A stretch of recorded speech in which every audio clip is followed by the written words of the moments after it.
સુરેન્દ્રનગર જિલ્લાના મૂળી ખાતે તાલુકા ભાજપના પદાધિકારીઓ અને પ્રભારીની ઉપસ્થિતિમાં એક બેઠકનું આયોજન કરવામાં આવ્યું હતું. બેઠકમાં ખાસ કરીને પ્રાકૃતિક ખેતી, મન કી બાત અને મોદી શાસનને જે 12 વર્ષ પરિપૂર્ણ થયા છે તે અંગે વિસ્તૃત જાણકારી કિરીટસિંહ જાડેજા દ્વારા આપવામાં આવી હતી.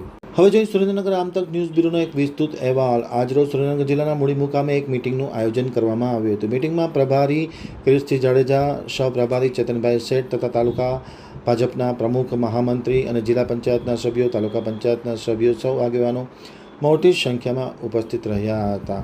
મૂળી ખાતે યોજાયેલી આ ભાજપના સંગઠનના પદાધિકારીઓની મિટિંગમાં ખાસ કરીને ઉપસ્થિત રહેલા પદાધિકારીઓ અને આગેવાનોની ઉપસ્થિતિમાં મોદી સાહેબના શાસનને જે 12 વર્ષ પરિપૂર્ણ થયા છે તે વિશે વિસ્તૃત જાણકારી કિરીટસિંહ જાડેજા કે જેઓ મૂળી તાલુકાના પ્રભારી છે તેમના દ્વારા આપવામાં આવી હતી.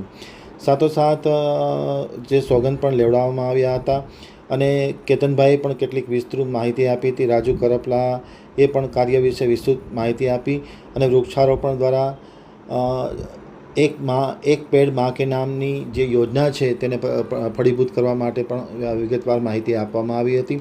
સાથોસાથ સ્વચ્છતા અભિયાન અને વૃક્ષારોપણ, પ્રાકૃતિક ખેતી, મન કી બાત વિષય ઉપર પણ કિરીટસિંહ જાડેજા સહિતના મહાનુભાવોએ માહિતી આપી હતી.